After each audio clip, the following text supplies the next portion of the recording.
মাকে আমি ছোটবেলা থেকে সাদা শাড়ি পরতে দেখি। আমার জন্মের 8 মাস পরে হঠাৎই আমার বাবা চোখ বুজেছিলেন। সেই থেকেই মা মানেই সাদা শাড়ি, মা মানেই শিরা ওঠা হাতে দুগাছা ব্রোঞ্জের চুড়ি, ফাঁকা কপাল, ধুধু শীতে চোখ জুড়ে বিকেল, শুধু বিকেল। মার একটা বাক্স ছিল, একটাই সেকেলের ড্রাম। মাঝে মাঝে মা যখন খুলতো বাক্সটা, ঝপ করে ন্যাপথেলিনের গন্ধ উঠে আসতো ভেতর থেকে।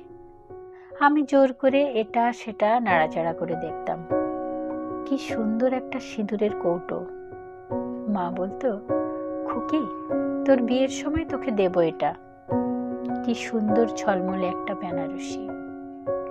মা বলতো, তোর বিয়ে হলে তখন তোকে দেব। কি দারুণ দেখতে একটা সাবানের কেশ। মা বলতো, এটা তোর বাবার। এই বলে মা হঠাৎই আনমনা হয়ে পড়ত। সাবানের কেশটা হাতে নিয়ে চুপ করে কি যেন ভাবতো মা। আমি জিজ্ঞেস করতাম, এটা দেবে না মা? মা হঠাৎ সম্বিত ফিরে পেয়ে দীর্ঘশ্বাস ফেলে বলতো, হ্যাঁ মা, আর আমি নিয়ে কি করব, তোকেই দিয়ে দেব। 51বর্তী কাকা জেঠার সংসারে চোখের জলে মায়ের দিন কাটত। লাঞ্ছনা, গঞ্জনা, অপমান এসব দিয়েই ভাত মাখত মা। আমার সাদা শাড়ির মা, ফাঁকা কপাল, ধুধু শীতের মা, চোখের চাওয়ার আষ্টে পিষ্টে জড়িয়ে থাকা বিকেল নিয়ে মা, আমার মা। অভাগীরও মাঝে মধ্যে স্বর্গলাভ হয়।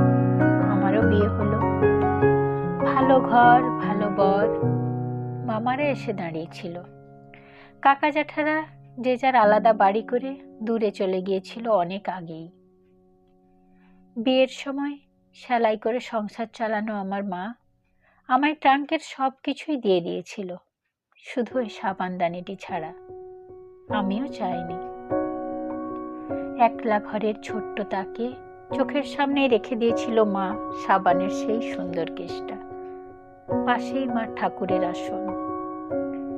জামাই ষষ্ঠীর দিন দুপুরে বেদম খাওয়া দাওয়ার শেষে খাটের ওপর আধশোয়া হয়ে আরাম করে জমিয়ে সিগারেট খাচ্ছিল আমার বর। আমি আর মা রান্নাঘরে গল্প করছিলাম। হঠাৎ ঘরে ঢুকে দেখি সাবানদানিটাকে অ্যাশট্রে বানিয়ে তাতে ছাই ফেলছে ও। আমি চৌকিতে ছুটে ওর কাছে গেলাম, চিৎকার করে উঠলাম, এ কি করেছো তুমি?